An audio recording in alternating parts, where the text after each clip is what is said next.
Good morning, guys. We're picking up today with the month of September, and we're going to get to meet Luke and Anna and Alexia and Geoffrey. So I'm excited. I told Miss Corbin yesterday, I really like this book. It made me laugh quite a few times, so I hope you're enjoying it.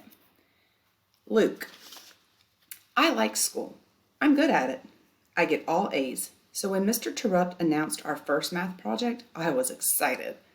Dollar words was crazy. Definitely not a worksheet problem, like all the others I've been given. Not even close. We had to assume that the letter A was worth 1 cent, B 2 cent, C 3 cent, and so on, making the letter Z worth 26 cents. The challenge was to find words that equaled $1 when you added up their letter values. Not 99 cents or $1.01, but $1 exactly. Sounds like a good math project. Mr. Terupt gave us time to get started. He wanted to make sure we understood the project. And he said he wondered who would be the first one to find a dollar word. I immediately made a data table of all the letters and their corresponding values. A quick reference for me. Then I started putting down any word that came to my mind that had some of the bigger letters in it.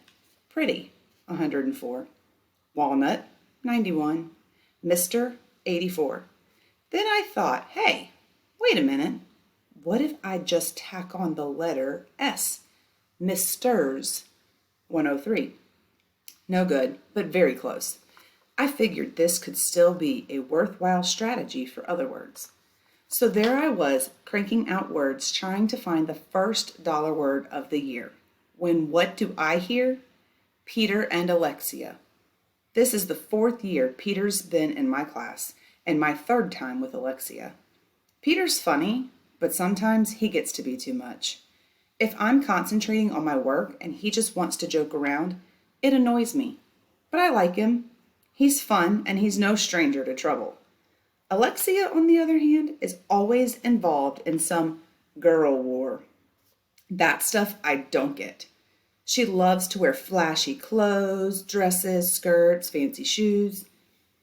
And she always has the accessories to go with them. And she says the word like way too much. Alexia isn't a stranger to trouble either. She and Peter are a good match. Peter elbowed Alexia. Then I heard him whisper a word to her. That's not even close to $1, I thought. 53, Alexia said. No good. Try. Were they crazy?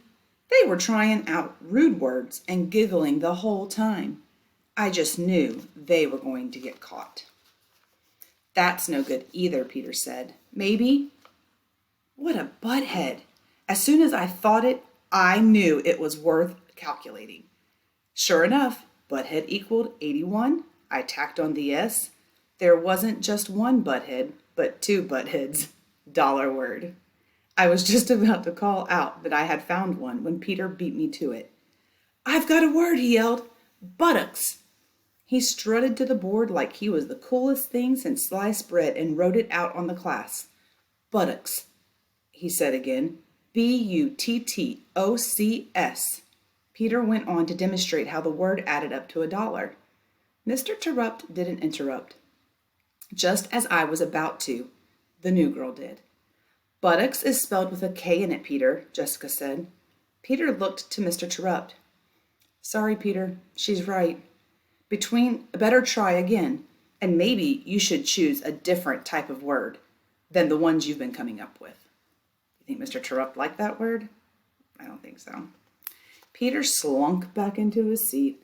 No surprise to me, Mr. Terupt knew what Peter was up to the whole time. Pretty smart fella, isn't he? I raised my hand. Mr. Terupt, I've got one.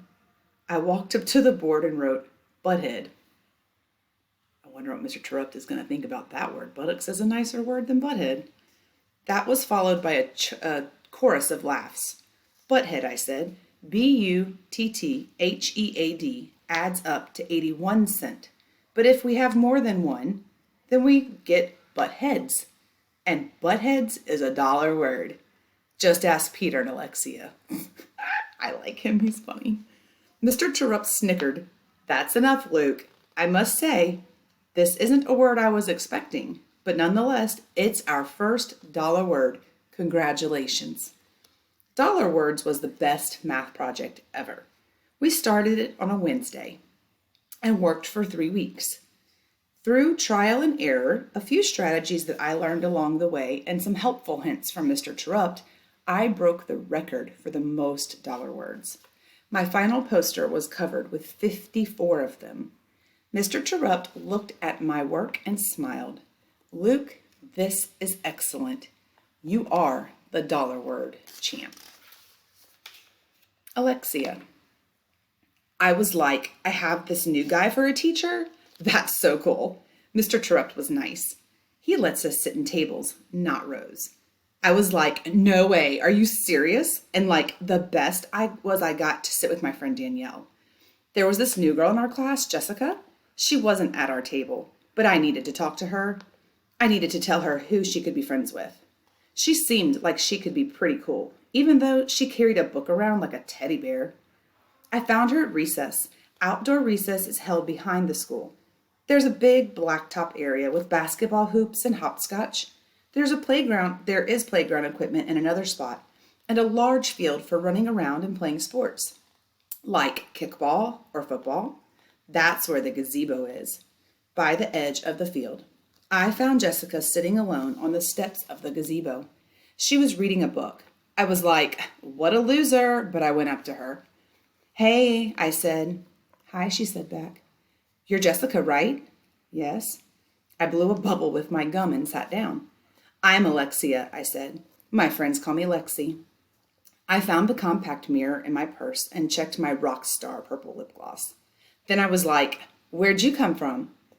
We moved from California, the new girl said. I used to live in California too.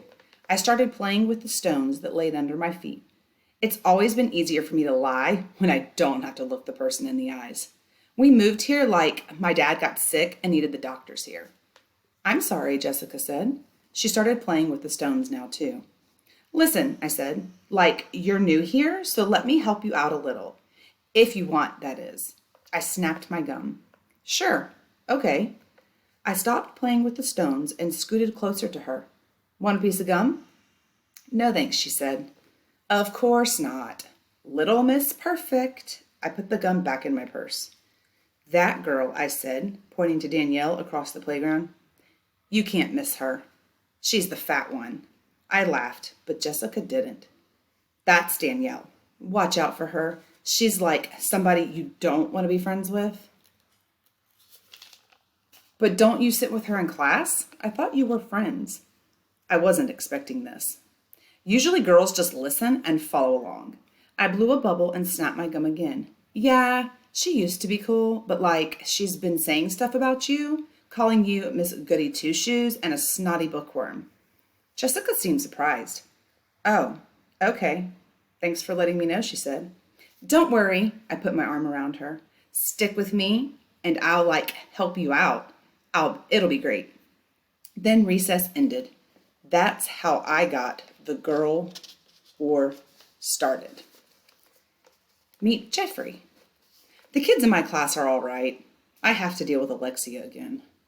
Plus her feather boa and leopard print clothes and her stupid purse. I wonder what kind of makeup she puts on this year. She's so dumb. She thinks she's a Hollywood star or something. Then there's Luke. I don't mind him. He's just smart and serious about school. And Danielle's in my class. She's fat. And then there's Peter, a wise guy, a total smart aleck. I wanted to tell Terupt that Peter spent all his time in the bathroom because he was messing around. But Terupt figured it out, even if he was new. He seems smart. I just don't want him trying to figure me out. I'm no good in school. School sucks.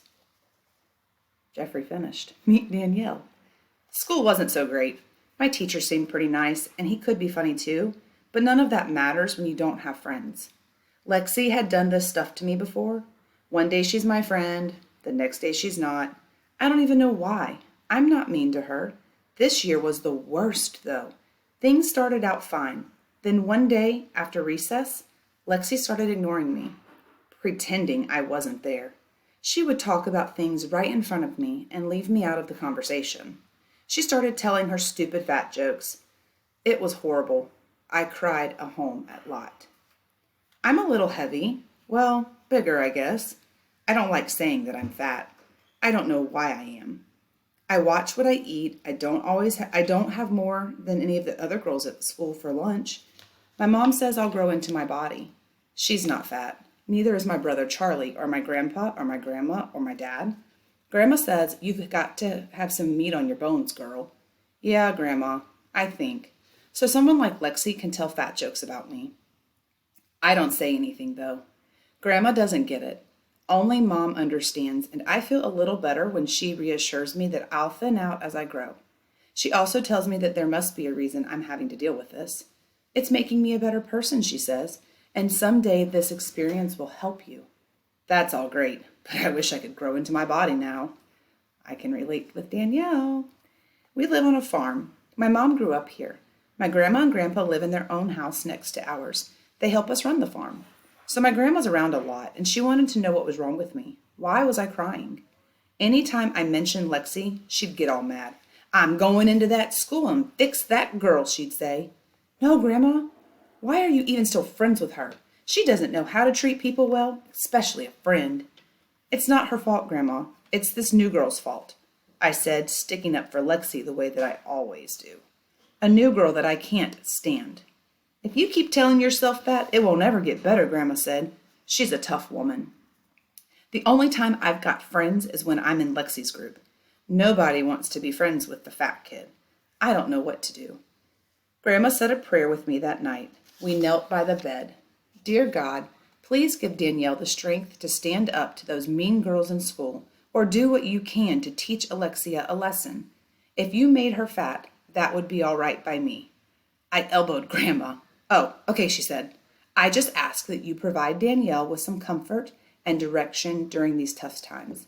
We pray for the good weather to hold up and for the farm. Amen. Last but not least is Anna. I don't say much in school. I never raised my hand. That would have been an easy way for people to notice me, and I didn't want to be noticed. People can be real mean. That's something Mom warned me about. My mom knows, trust me. I don't have any close friends, and I wasn't looking for any. Mom was my best friend. Not getting noticed was never a problem for me. I was always quiet, and I behaved, so the teachers left me alone. I kept my head down and looked at the floor a lot. But I'm a good observer. Miss Williams, our principal, winks whenever there's some big surprise coming. It's something I noticed a few years ago.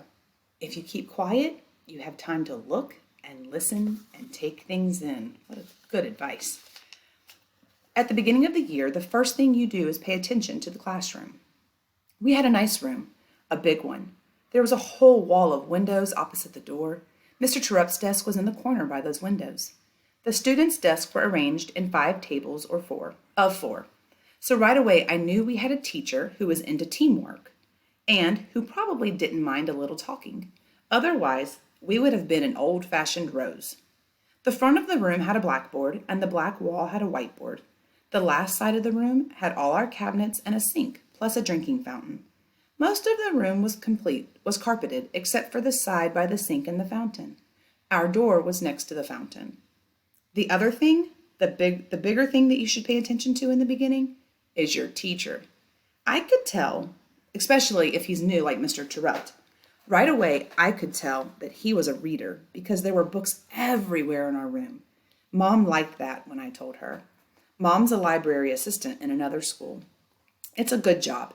She has the same schedule I do, and it allows her to take some classes at night. She's studying art, something she missed out on when she was younger. She's really good at drawing and painting.